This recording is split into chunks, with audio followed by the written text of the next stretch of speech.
Tonight we are in chapter 49, going into chapter 50 tonight. We're going to have the death of Jacob, the death of Joseph tonight. Jacob has, as we saw last time in chapter 49, he is on his deathbed. He does bring his sons together and does pronounce, they say the blessing, but it was kind of like, more like the inheritance, more like the spiritual inheritance, because son 1, 2, and 3 actually get cut out, and then the leadership and the double blessing are handed off to some of the other sons. And it also contains some kind of prophecy, some kind of predictions on where they're going to go. And again, it's hard to say if the Spirit of God is leading him as he's prophesying, or if he's just looking with years of experience. This son and his children will be like this, and this is probably where they're going to tend to drift to. So it's got to be a part of insight and foresight combined with prophecy, led by the Spirit of God, and some of his, just him making it in decisions on who's going to inherit what portion of the blessings. But all of them are become the tribes of Israel. They all become the nation of Israel. And now, with that being said, chapter 49, verse 29, all these are the 12 tribes of Israel. So no matter what happened in that pronouncement, these are the 12 tribes. Well, what about the first 3? They are 3 of the 12 tribes. This is what their father said to them as he blessed them. See, this calls it a blessing. Blessing each with a blessing, now notice this, suitable to him. So he was making decisions. So, it doesn't take it out of the area of prophecy, but it was suitable to him. So I'm going to bless this son by removing him from the leadership position, giving that to someone else, and this is where it's at. And that was my suitable blessing to you. Well, that's not much of a blessing. Well, it's enough blessing for me. It suits me just fine. That's kind of the attitude it would seem to have there. Then he commanded them and said to them, now this is, again, important, I am to be gathered to my people. Bury me with my fathers in the cave that is in the field of Ephron the Hittite, in the cave that is in the field of Machpelah, to the east of Mamre, in the land of Canaan. So very specifically, which Abraham bought with the field from Ephron the Hittite to possess as a burying place. So Abraham went to Ephron back in Abraham's day, and he asked, he says, sell me a field so I can bury my dead, particularly Sarah. And we call that Hebron today, but it was owned by the Hittites. It was east of Mamre, and it was a field that had a cave in it called the Cave of Machpelah. And the Cave of Machpelah today is in Hebron with monuments built over it from the years that it was honored, including Herodian stones that match the former temple. That's part of the foundations. It was built over by Herod, of course. Herod was the Trump of his day. He's going to build everything bigger and better. And he took the tomb of the patriarchs and built with Herodian stones, just like the temple. He built that and made it more glorious. And so there's still that part there. But nonetheless, the main part here is that Abraham bought with the field from Ephron. He bought the field to get the cave to serve as a burial place. And so it's a big point because it was purchased. It wasn't stolen. It wasn't just something they started, hanging out on, living there, trespassing. Abraham purchased part of the land from the Hittites because they weren't under judgment yet, and he purchased it, and it's still there today. It's still recognized by Jews, Muslims, because they claim Abraham in their false doctrine and their false religion, and then Christians, of course, recognize it and honor it also. They buried Abraham and Sarah his wife. Now this is still Jacob talking. He identifies the field. He identifies why it's his and why he wants to be buried there. And then he says, verse 31, there they buried Abraham and Sarah his wife. There they buried Isaac and Rebekah his wife. And there I buried Leah. And on your notes, on that page of notes right there, it's like towards the top. It's like 1, 2, 3, 4, 5, 6 bullet points. Cave of Machpelah has 6 people in it when Jacob gets there. Abraham and Sarah, Isaac and Rebekah, and now Jacob and Leah are buried. Those are the 6 that are buried in the cave of Machpelah. 6, and it's Abraham, Isaac, and Jacob and their wives, Sarah, Rebekah, and Leah are the ones buried there. And that's where he wants to be buried. And it's going to say here that he cut it out himself. So they're not just, throwing bodies in there in the cave, but they'd go into the cave, and then they'd probably cut a tomb of some sort, a tunnel that they could lay the body in there, and then cover it up or seal it with a stone. Sometimes in those days, in the Old Testament, they'd cut out a burial bench, sometimes that they just stand right in front of, and then underneath it they would cut out a place, even a box-like shape, where they could take the bones after the flesh decayed and put them in the box. Not a New Testament ossuary like you see in the New Testament, where they'd actually have a box they could carry and put on a shelf. They just take the bones off the burial bench and put them under. Some people think they used the burial bench and then put the bones under, and then someone else died, they put them on the burial bench until they decayed, take the bones, put them under, and that's what it means. They were gathered to their parents or gathered to their fathers. They just kept putting the bones underneath here. But this seems to be talking about somewhere in that cave, he had gone ahead and cut his own tomb in the cave. And so it's a big deal. And he's going to be played off into Joseph is going to go to Pharaoh and ask about this, that if we can go follow up on these wishes. And just keep in mind that the way he presents it is a tomb that my father cut for himself, and you can just see that playing on the Pharaoh's sympathies, because what did the Pharaohs spend most of their life doing? Building tombs for themselves. The pyramids or something that they were building. And so, my father has prepared his tomb, up in the land of Canaan. I need to go bury him. And so it fits in with their thinking. He says, there they buried Isaac. I'm in verse 31 yet. There they buried Isaac, Rebekah his wife, and there I buried Leah. The field and the cave that is in it were bought from the Hittites. He says it twice now. Bought from the Hittites. That's ours. We own that. When Jacob finished commanding his sons, he drew his feet into the bed, breathed his last, and was gathered to his people. Now there's the reference, gathered to his people. It's not referring to the bones. It refers to the spirit, because the burial's not yet going to take place. And it doesn't seem like he's going to be just thrown in a pile of bones underneath a burial bench. It sounds like he's got his own tomb cut in there. And I'll show you some pictures here eventually. When Joseph, that's chapter 49. Then Joseph fell on his father's face and wept over him and kissed him.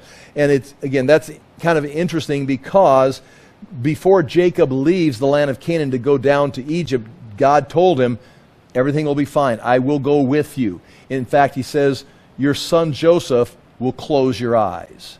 Meaning you will die, and Joseph will be the one who closes your eyes. And right here, then Joseph fell on his father's face and wept over him and kissed him. So when he pulled up, apparently he was sitting up somehow, or he lifts his legs up into the bed, laid down, and passed away. And Joseph was right there and would have been the one who closed his eyes and weeps. And so that's a fulfillment of God's promise to Jacob when he was like, should I leave the land of Canaan? It's the promised land. But remember, God had told Abraham, and we got the verse, we'll look at it here, in chapter 15, verse 13, we may go back and look at that Abraham's descendants will be strangers for 400 years in a foreign land, but after 400 years they will be brought back. And so this was all in fulfillment of what God told Abraham. And when Jacob's being, offered the opportunity to leave and avoid the famine, God comes and says, I'll go with you, because I already told Abraham I'll bring you back in 400 years. And so he wants to be taken back and buried there with his people.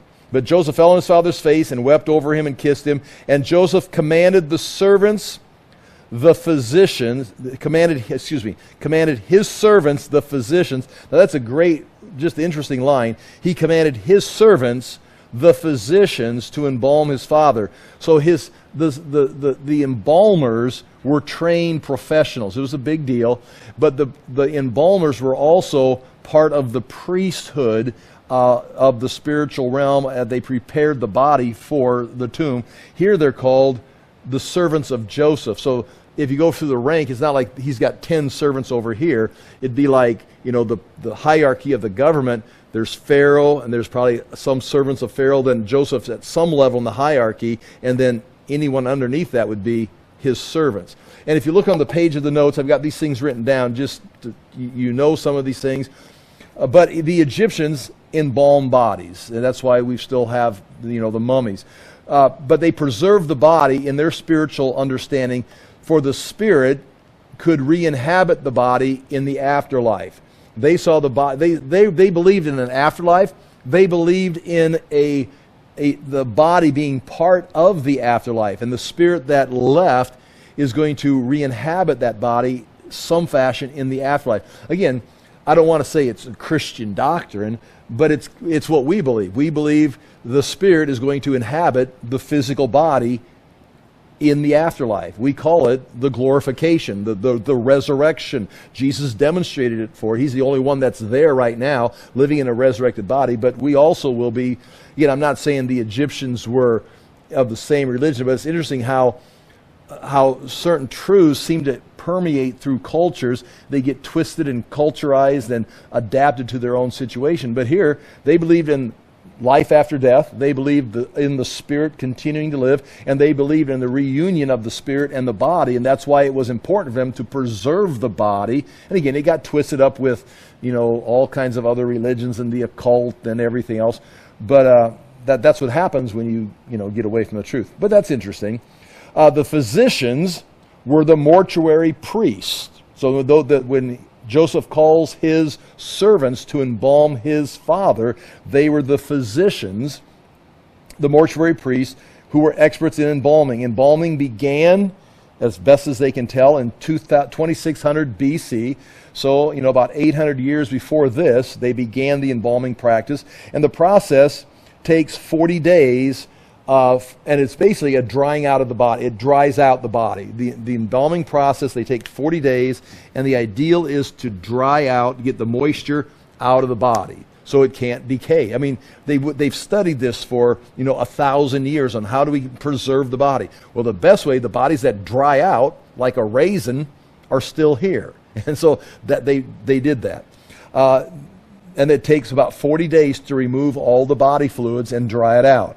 Then they would take the body and protect it from moisture and insects by wrapping it, because now we don't want the moisture in the body to cause it to decay, so we'll dry it out like a raisin, but we don't want moisture getting back into the body, so we'll wrap it, and that will keep the moisture getting into the body and insects from getting in, the worms that eat the flesh, protected. And then the last thing, finally, a liquid resin was poured over the body, or I would call it polyurethane. They dip it in polyurethane. They gloss it with some kind of, filling, varnish of some sort. Here it says liquid resin. So they dry it out, wrap it up so no moisture could get in, then they'd seal it in some kind of a plastic coating if we modernize it. And that would then preserve the body. So when you go look at mummies today, guess what? They're still wrapped up, dried out, and haven't been able to get moisture insects into them, so the bodies are still there. So, if we could ever, or if they ever have, and I don't know the real condition of the tombs of Machpelah in that cave, which is in Hebron with the buildings, several layers of buildings over it. I'm not sure if they've ever excavated the tombs, moved the stones, but you would think that in one of those tombs is a mummy, an Egyptian mummy it's like, do you think so? I mean, if this text is true, absolutely. They brought a Egyptianized mummy of Jacob and put it in the tomb, and if you would open it up, if it hasn't been vandalized, again, I don't know the whole history, because went to the Babylonian captivity, they went through times of religious falling away. Then you've had all the Muslims probably wouldn't mess with it because, they consider this part of their heritage. No, they don't, do they? They consider Abraham and Ishmael. So Jacob would be, and I've never read anything about it, but anyway, if it's still there, and again, I apologize because, I should, know something about it. I've never been there because it's in part of the West Bank where you can't just waltz in. It's under, Palestinian control, and I've never been able to get to it. So, but nonetheless, Herodotus indicated a 70-day period, the historian, when he was writing, a 70-day period of mourning process with the embalming. And that's what you're going to see here. There's going to be a 40-day period of embalming, and the total period is going to be 70 days of mourning for Jacob. So that's where I'm going to see. I'm in chapter 50, verse 2. And Joseph commanded his servants, the physicians, to embalm his father.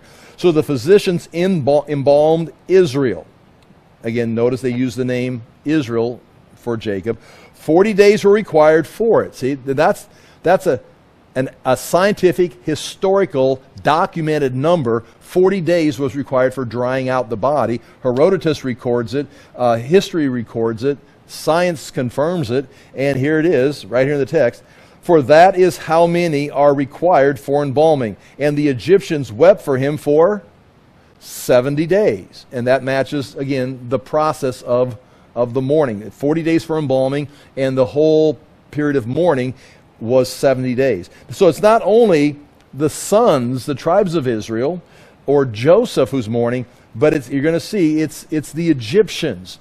They're going to join in with Joseph and his brothers in mourning the loss of their father. Again, it's not a tragic death. I mean, he was born in 2006, died in 1859. I'm trying to see how I've got it. Do I have it written up here? I usually have. Oh, what do we have it? 147 years. Was it 147 years? We don't have it written on this chart, but I think he lived 147 years. Okay, and we just read it a couple weeks ago. Verse 4 now. And when the days of weeping for him were past, so he's been dead for 70 days, Joseph spoke to the household of Pharaoh, saying, now that's interesting. Joseph spoke to the household of Pharaoh. Now, this is the year 1459, excuse me, not 1459, 1859, and you can't see this chart right here because my podium's in the way, but we're now moving into the second and even third Pharaoh after the time of Joseph when he first came into power. It's been several years.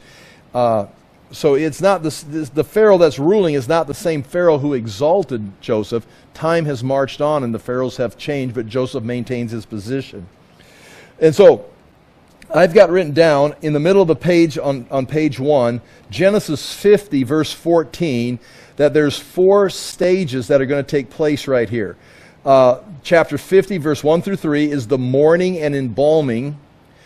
Chapter 50, verse 4 through 6, it describes Joseph asking permission to leave Egypt. Now, it's like, why are we getting all these details? Well, they're going to take one of the leaders of the people is going to leave the country with his father's body and bury it in the land of Canaan in some property they still own. And it's like, why are you leaving? Where are you going? And it could be a setup. It could be, they're suspicious, or they could be suspicious. So Joseph is going to have to ask permission and then give evidence that I'm planning on coming back, and it's all in good faith. So that's him asking to leave, and that's going to be verse 4, 5, and 6.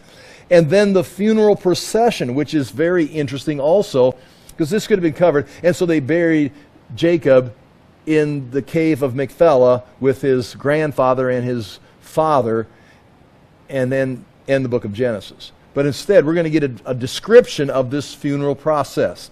And it's going to take verse 7 through 13 to describe the funeral procession. And then there's going to be the very clear verse that says, and they returned to Egypt. So there's no doubt Joseph asked leave, he has permission, there's a huge procession, makes an historical impact on the people there, and then Joseph returns back to the land and is going to live there for another, if this is 1859, Joseph's going to live until he's 110. And if you remember this chart right here, and I printed a couple off and left the back there, but it's in the notes from last time. In chapter 49, we estimated that Joseph is 56. So again, I'd be willing to move that, maybe 54, maybe 57, but he's not 40 and he's not 80. So he's right around 56. He's going to die at 110. Now we'll talk about that number 110 when we get there. But that's 54 years after this chapter. So Joseph is going to live 50. See, in chapter 50 is going to cover 54 years of Joseph's life without saying anything except he buried his father and now he's going to die. And so that's how fast it is. You got 54 years, or roughly. It's not 3 years, it's not 10 years, it's not 1,000 years, it's right around 54 years. And again, you can do your own research on that, but that kind of gives the impression there. So he's going to return in chapter 50, verse 14, and then we're going to have 54 years, and then Joseph himself is going to die. Joseph, when he approaches Pharaoh, we're going to read it here in just a moment. Joseph asks or states these things to Pharaoh. I wrote, "Leg me go up," and that should be, "Let me go up, bury my father, and then return." And he's going to promise that he'll return, and he's going to talk about this is the tomb my father cut out for himself. And Pharaoh, of course, understands it. So here we go, chapter 50, verse 4. So we'd already covered, chapter 1 through 3 is the period of mourning. Now he's going to spend the next 3 verses asking permission to leave. Again, all this could have just been said, and they buried Jacob in Canaan. I mean, you got less than one verse to cover this. But here's the whole book of all the details you don't get in Genesis.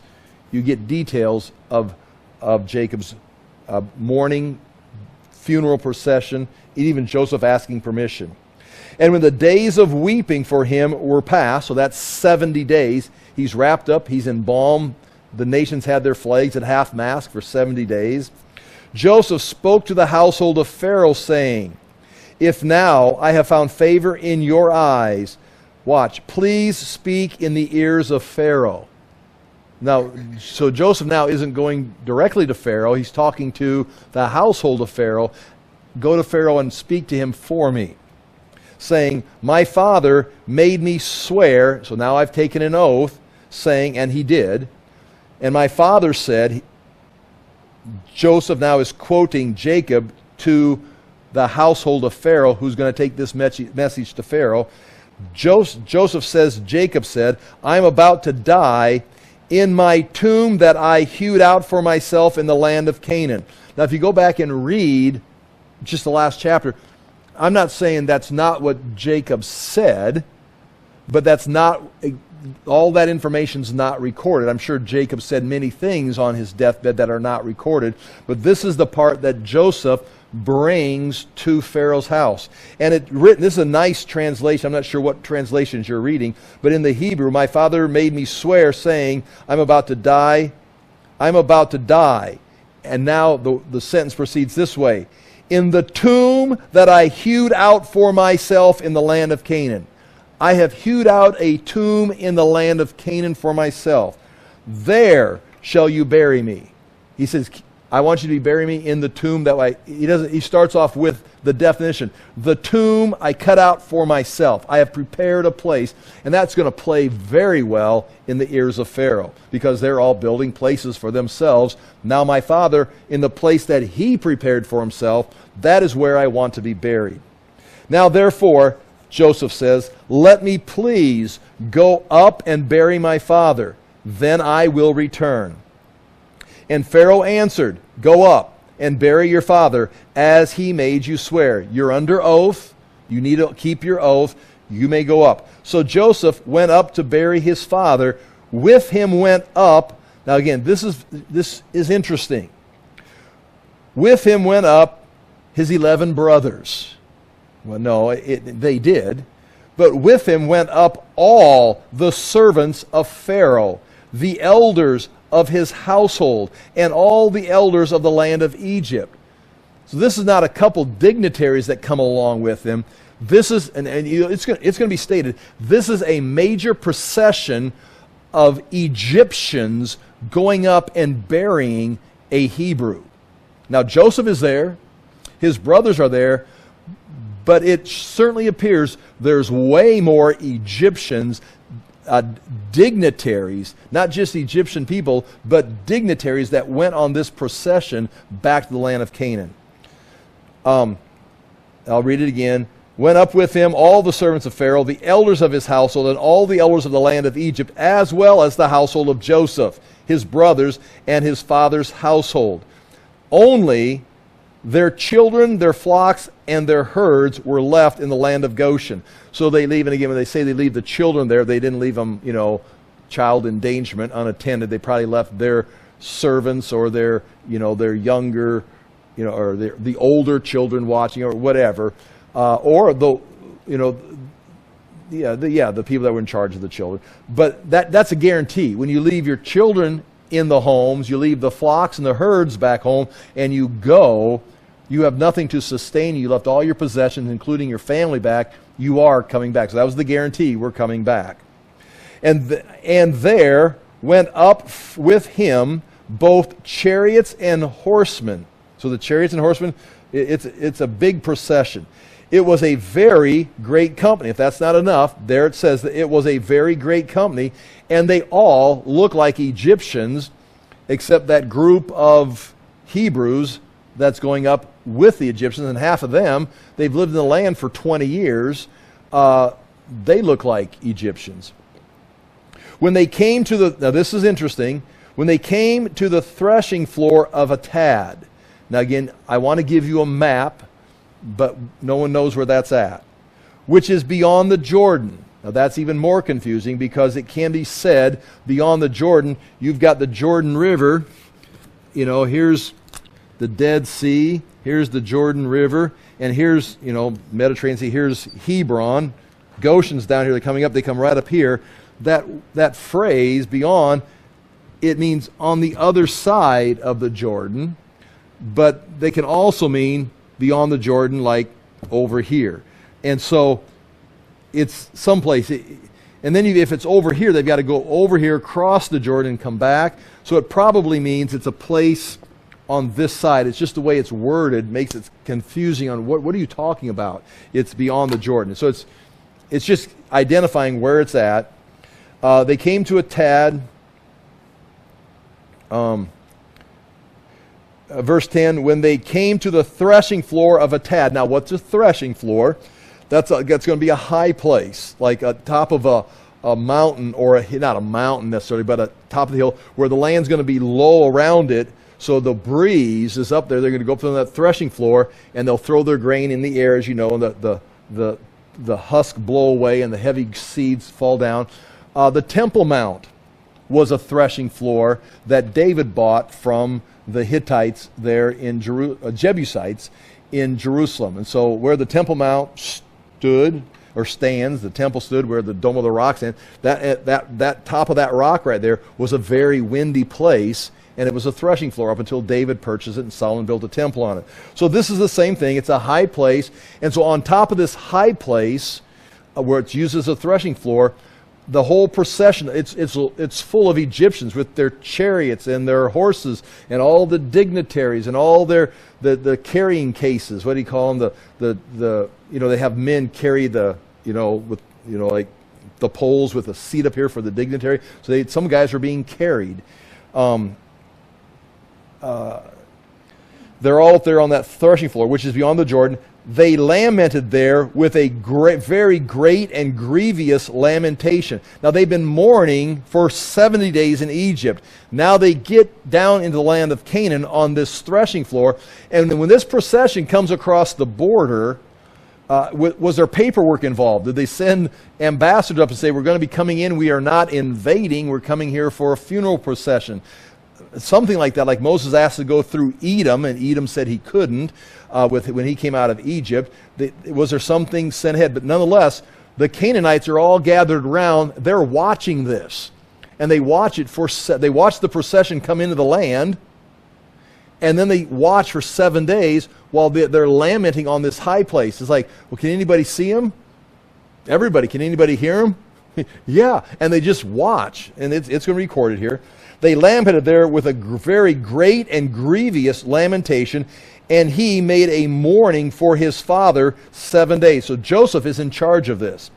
When the inhabitants of the land, meaning the Canaanites, it says it right there, saw the mourning on the threshing floor of Atad, they said, "This is a grievous mourning by the Egyptians." They said, we've never seen anything like this. We've got Egyptians in our land mourning. They've got a Hebrew burial. This is very great. Therefore, the place was named Abel Mizraim. Now, you see that word Mizraim, that's the word Egypt. And the word Abel is the word mourning. And so I've got that written down here. Mourning of the Egyptians. That's one of the bullet points right there. So Mizraim is that built out of the word Egypt. And so it means, a great mourning of Egypt is beyond the Jordan. And here I've got bullet points there underneath Abel Mizraim, mourning of the Egyptians, was remembered because the large number of people, the important dignitaries, the solemn pageantry. Though this was 7 days of, they're not just people that are screaming and wailing or milling around. It's like a 4th of July presentation or a Memorial Day service that goes on for 7 days. And Joseph organized this 7-day mourning process. People are down there watching it, maybe they're selling, gifts, trinkets, Egyptian headdresses and stuff. Get your Egyptian headdress here, and it becomes a public event, some kind of a state fair on the threshing floor. So there's solemn pageantry, the high place on the threshing floor, the sound, the 7 days, Egyptians mourning and burying a Hebrew, and then Egyptians actually have a burial in Canaan instead of back in Egypt. So they remembered it. The name of the place changed. That gives it kind of some of the problems of where it was at. Thus his sons did for him as he had commanded them. Done. For his sons carried him to the land of Canaan and buried him in the cave of the field of Machpelah to the east of Mamre, which Abraham bought with the field from Ephron the Hittite to possess as a burying place. After he had buried his father, Joseph returned to Egypt with his brothers and all who had gone up with him to bury his father. So now that section's over. Okay, they've done it, and Joseph is back in Egypt. And now I would believe, now begins the countdown. It was going to be, Abraham was told, your descendants will be strangers in foreign land for 400 years. And that's why I've got this right here. This is 400 years, 1859. You subtract that, you get right here. And again, this 1859 is me doing the best I can as far as figuring it out. That would be 1459 BC. The Exodus, Moses shows up for the Exodus in 1446 and performs the signs, and they come out after a year of signs. They come out in 1445 BC is when they leave Egypt. Joseph is going to die in 1805 when it says that he died at 110 years old. If you take 400 years from that, you get 1405 BC, and that's the year they crossed the Jordan and Jericho fell. Because 1445 minus 40 years in the wilderness, you get 1405. So Jacob dies in 1459. It's not exactly 400 years, but it's in the realm. But this is precisely from Joseph's death 400 years later is the time they landed or came back into the land. And that's this number. Some people have it like they want to say it happened during the days of Ramses. They put it in the 1200 BC. But this date is arrived at that Solomon began building the temple, and it says 400 years after, and then you do the work and the numbers with that, you come up with this number. This is a biblical number. 1405 BC is a biblical number using biblical text to arrive at this number. And then you add 400 years to it, you come to 1805, and that's when Joseph dies. And that's when they enter the land. So, nonetheless, we're within that ballpark of that right there.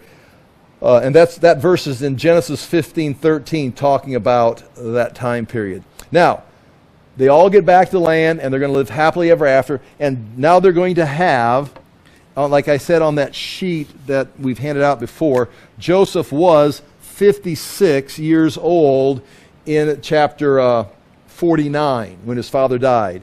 He's going to die at 110, so that would be 54 years later. 110 years old is when he's going to die. So we've now got 54 years left of Joseph's life, and we're almost out of room here in Genesis. Now, when they get back, while Joseph is still probably 56, when Joseph's brothers saw that their father was dead, they said they have not fully recovered from all the things they did and suspect of Joseph who's got all this power. They said, it may be that Joseph will hate us and pay us back for all the evil that we did to him. Now that would make sense. That would be logical. But they're saying the only thing that was holding him back was the fact that he didn't want to get cut out of the father's inheritance. Wait until father's dead. I get my double portion. Now I'll get vengeance. That's what they're thinking. So they sent, now here again, like Joseph sent messengers to Pharaoh, they sent a message to Joseph saying, they're not there yet. It may come in two phases. They're going to send the message, and then they're going to follow it up with a visit. So they sent a message to Joseph saying, and now this is flat out a lie, your father gave this command before he died. Say to Joseph, please forgive the transgression of your brothers and their sin because they did evil to you. Well, now that's more of a confession. That's not what Jacob said. That's how the sons have identified their transgression, their sin, and their evil that they did to Joseph. And now please forgive the transgression of the servants of the God of your father. They're following the same God your father followed, that you follow, and now please in his name forgive them. Now when Joseph hears that, it appears it's just a message. Joseph wept when they spoke to him. The messengers spoke to him. It's like, what do they think? I mean, we've been here for 17, 18 years now. I've been taking care of them. We've worked through this. I've been providing for them. It's like his brothers also came and fell down. See how it says his brothers also, besides the message, came and fell down before him and said, now they're speaking to him, behold, we are your servants. They're giving themselves into slavery. But Joseph said to them, do not fear, for am I in the place of God? And this is a great attitude of life. And I can tell you, as a 65-year-old, it's easier to say, yes, this is the way it works, than to be 20 or 30 and say, yes, this is the way it will work. Because I've seen this happen in my life or other people's lives, but to see someone that's facing the hardship and say, oh, the Lord works all things for the good of those who love him. I've known that verse since I was probably 12. But it wasn't until probably, I don't know, I want to put a number on it, 10, 15, 3 years, where it's like, you know what? That's stinking true. God is working everything out. Because there for many years it was like struggle after struggle or pit after pit and being sold and lied about and here and there. It's like, my gosh, it's like this is...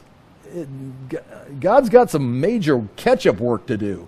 But as time goes on, it's like, oh my gosh, and Tony and I have talked about it, it's like, you know what? We landed on our feet. And it wasn't because of our wisdom, because there's so many times we weren't planning anything except we need to get food, we need to take care of these children, we need to recover, and we're just trying to stumble and follow God. And then all of a sudden it's like, whoa. And then the sun comes up one morning and it's like, you're sitting on your patio sipping coffee thinking, how'd I end up here? But nonetheless, Joseph now is at that point, although he's younger than me by a few years. His brothers also came and fell down before him and said, behold, we are your servants. But Joseph said to them, do not fear, for am I in the place of God to resolve? I'm not going to be able to resolve all these things. As for you, you meant evil against me, but God meant it for good. You tried to destroy me, but God was just using that as a marker to move me down the board a little further in His plan. I never would have found His plan if you hadn't thrown me into the pit and sold me into slavery. I didn't know He wanted me to lead Egypt, but thank God you put me on that caravan and sold me into slavery so I'd end up right where God wanted me. Now, when you're in that caravan, when you're in slavery, you're not saying, well, this is a great opportunity for me. You're like, you're angry, you're vengeful. But Joseph has worked all the way through that, and that's why he's kept going. He was able to, in a sense, forgive, and I don't want to say forget, but to forgive and say, I'm trusting God. I'm not trusting you. You're not powerful enough to overthrow God's plan for my life. Now, you're powerful enough to overthrow my plan for my life, because my plan was to be right here, and you screwed that up, but all you did was move me further down the board with my marker to get me closer to where it looks like God wants me. It's not where I want to go, but hey, I'm going to follow God. And as for you, you meant evil against me, but God meant it for good, to bring it about that many people should be kept alive as they are today. We're living in God's plan that you caused to manifest. So do not fear. I will provide for you and your little ones. Thus he comforted them and spoke kindly to them. Now, chapter 50, verse 22.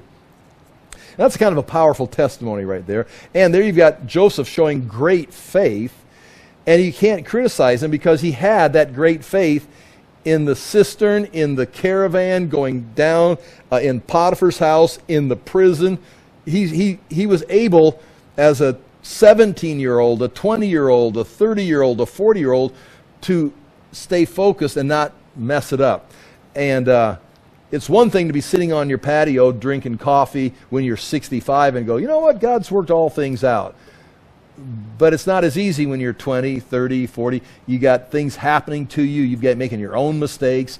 It's not as easy to say, well, but Joseph, as we go through his story, always seemed to be able to get there early and arrive to that conclusion, I'm going to trust God and just keep doing what's right. He never chose vengeance. He never chose immorality. He never says, this is my only chance to be happy. He just says, I'm going to just do what God wants. Yeah, this might be your only chance to be happy. I'm going to do what God wants me. Yeah, but it's like, here's a great chance. It's like, I'm going to do. And he lived that way. Again, did he always think that way?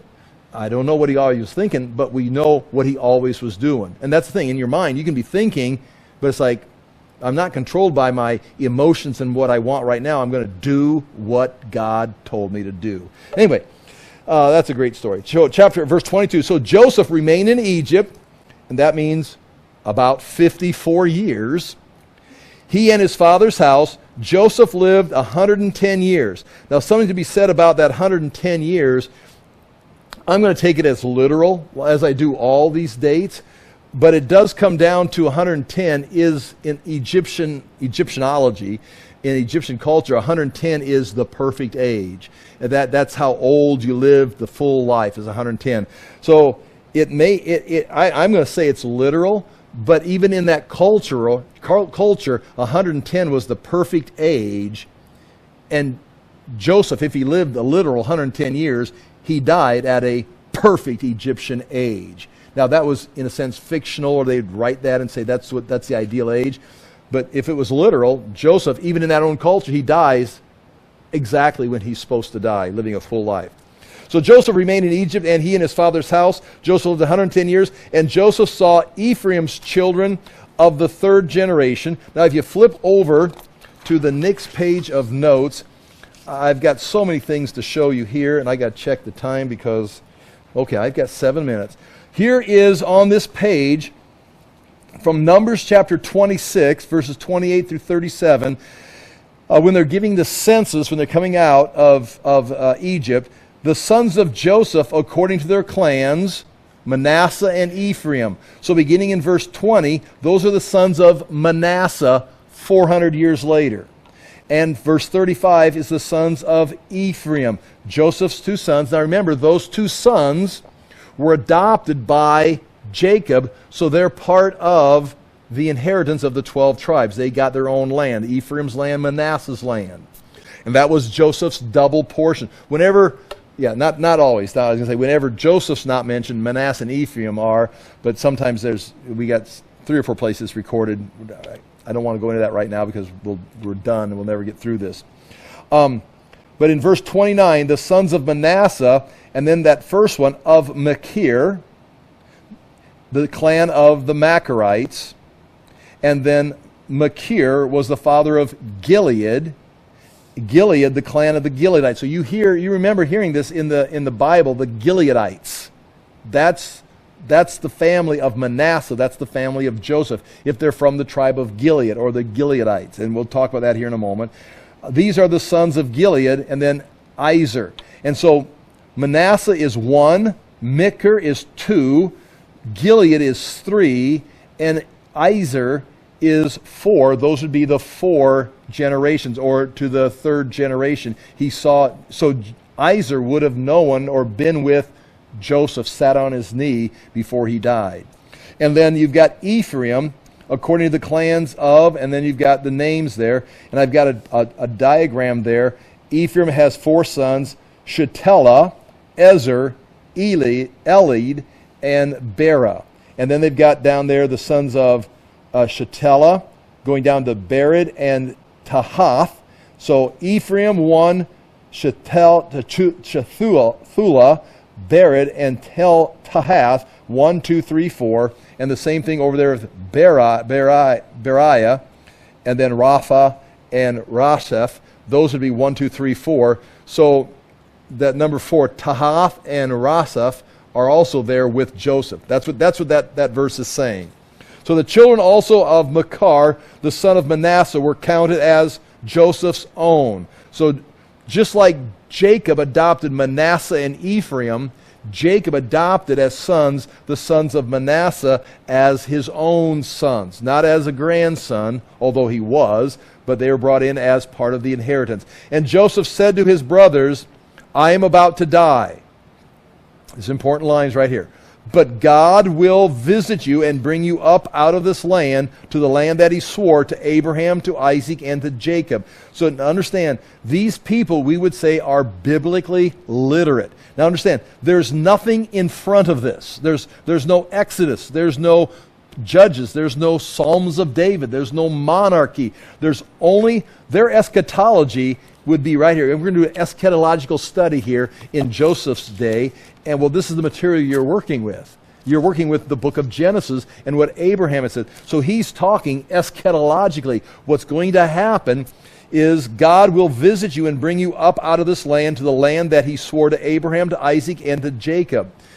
Now when he gets there, they're going to be led in there by Moses. Well, Moses is going to be given more information and more eschatology, like we talked about last night in Acts.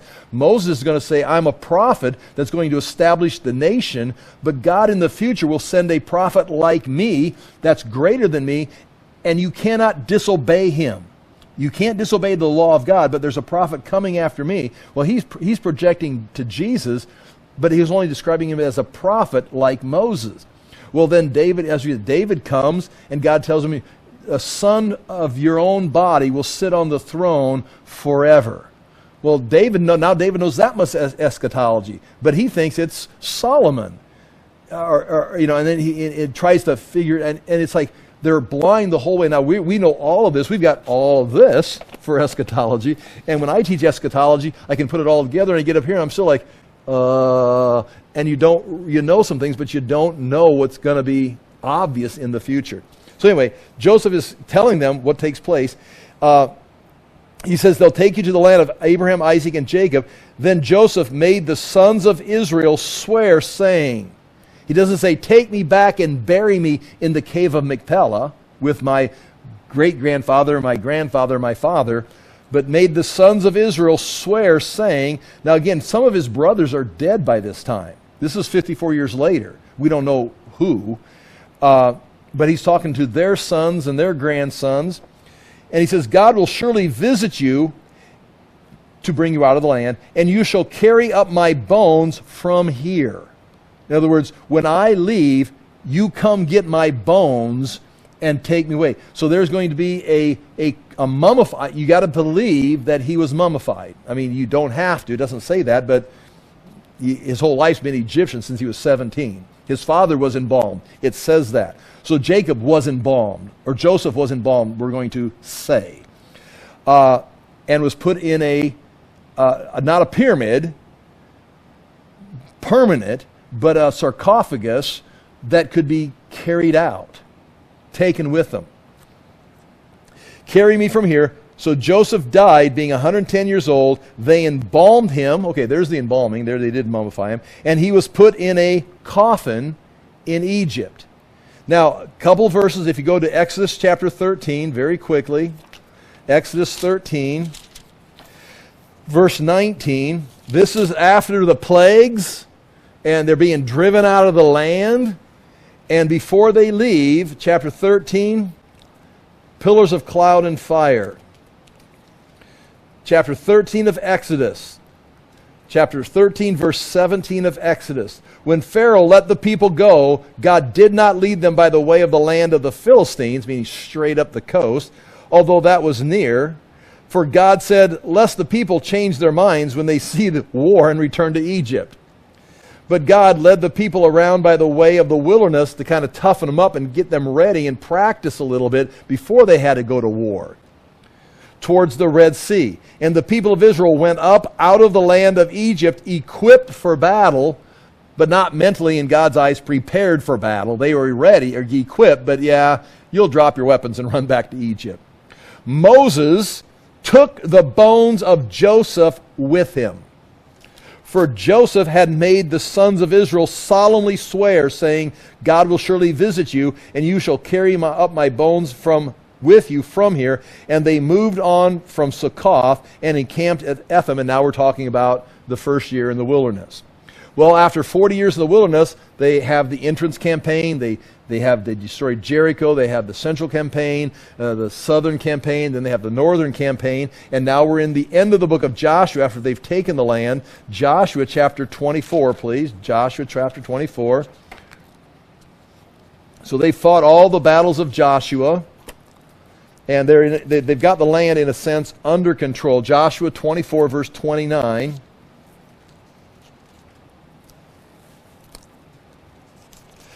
I'll begin in verse 27, chapter 24 of Joshua, verse 27. And this is just Joshua. They've conquered the land, and he's saying, okay, we've done it. Now we've got to get organized. We're going to set up some stones so you don't forget God has brought us here. And the stones were memorial stones. They weren't carved images. They were just stones that were stood up. It's for you to go and have a remember. This stone is for you to come and remember.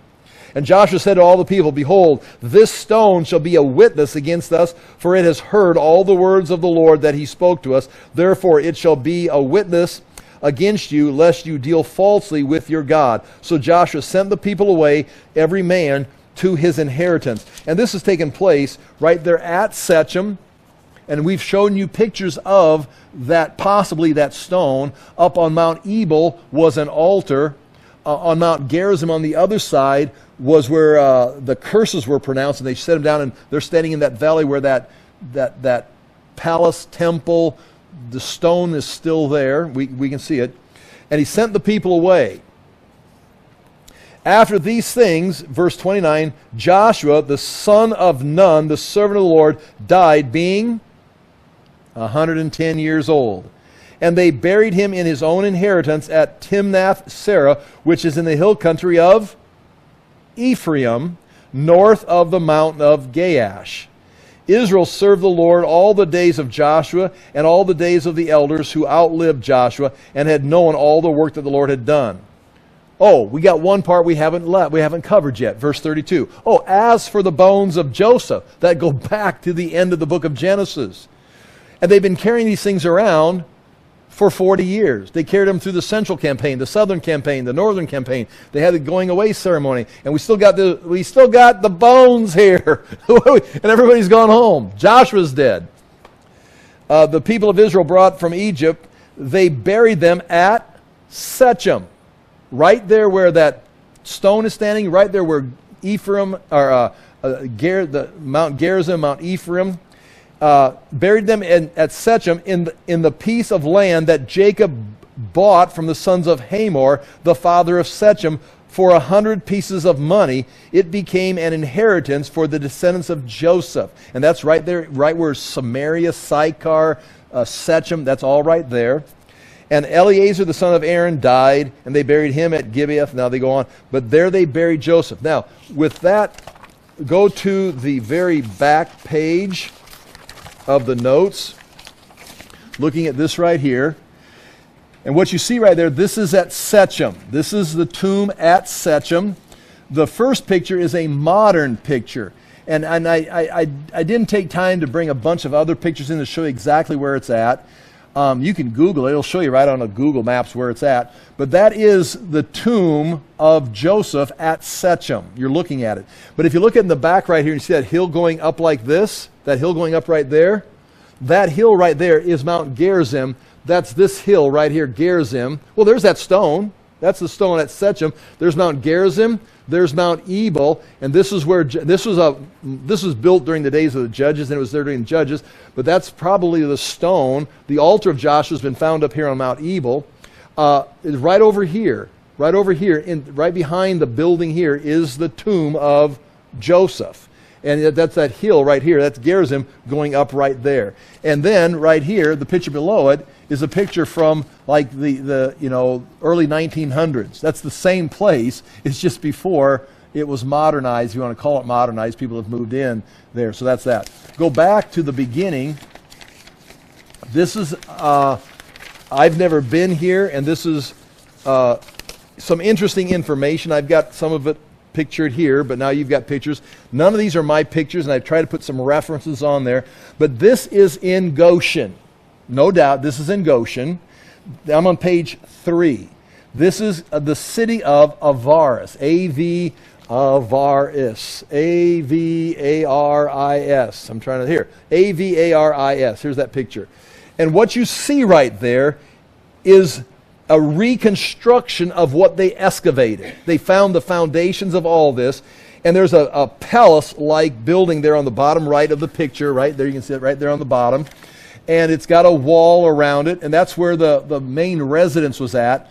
But then there's a pyramid tomb right here that was bigger than the other 11 little tombs all the way around, that the grounds of that palace-like area. Someone very prestigious lived here, and there was 11 tombs. But that big pyramid tomb that has the entrance, that's been reconstructed, they excavated it, and when they got in there, they found that it had been trashed. Someone had come in and smashed it. There's no bones, there's no sarcophagus, there's no tomb. It was all gone, except what was left was just crushed and smashed. And it didn't say Joseph was buried here. It doesn't say that. But what they did find was the head of a statue right here. And the head of the statue has got this kind of a mushroom type haircut. You can see it's holding a stick, a shepherd's stick that's used with shepherds.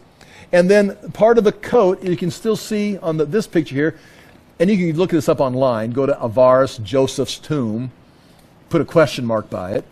But then you can see the coat that he's got is a coat of many colors. There's all kinds of colors on this. That's the bottom picture on page 4. You can see all the stripes. It's a black and white photo, but then they microscopic look at it. It was colored, and this is about twice the size of a human. So it was a statue, and based on what they found, the head and the part, I think where they found a foot, they also found one of the feet. Everything else is gone. They've reconstructed, and that's what it would have looked like in a reconstruction. They've only working off 2 pieces, but it was twice as big, and it was a seated ruler with a shepherd's staff of a ruler was inside that pyramid in this palace-like setting of a great dignitary of Egypt that lived in Goshen in the city of Avaris during the days of the 1700s. And when they got there, the tomb was empty. And here's another picture on page 6. That's a picture of the statue. Again, an artist's interpretation of what the statue would have looked like. And then you've got, again, a better picture, maybe clearer, of the 11 tombs going around the outside of that palace area. And it's suspected, and some people, they get out and they promote it. Some people mock it. But I just go, my gosh, is that not interesting? But when it says Moses carried Joseph's bones out, this place would have been intact. This would have been in the land of Goshen where they lived. And Moses would have gone in that or sent people into that tomb, took the sarcophagus, and left after having destroyed the land of Egypt with plagues. And when all the Hebrews are gone, then the Egyptians always remember this as one of the great leaders of their country's home, and built a memorial there and put plaques up to honor the memory of Joseph and his people. Or they came in and trashed the place because this is where the problem started from, right here. And again, there's no bones in there, no sarcophagus in there. There was not a smashed sarcophagus.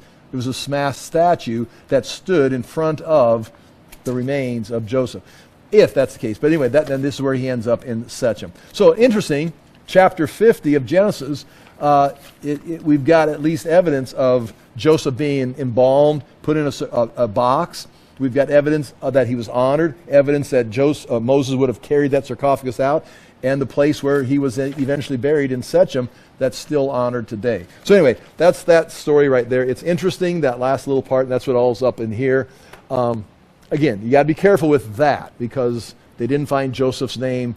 You just wish it would have says, it wouldn't be cool if it had Joseph's Egyptian name that Pharaoh called him inscribed on a block. It didn't. So I'll pray and we're done. Thank you for being here. Thank you for listening to Genesis. Father, we do thank you again for your word. We thank you for the hope that you've given to us, that you've demonstrated faithfully all the way through the book of Genesis, that you carried people to the place you wanted them to be to accomplish your purpose. And we ask that we may be willing to follow you, to walk in your ways and do the things you've called us to, and accept your will for us, our life, that we may do and live in peace with you. Again, Father, we thank you for this opportunity and ask that you'd speak through us and act through us, that we may be a people that you've called to be, and this time in history. In Jesus' name we pray. Amen. Thank you for your time.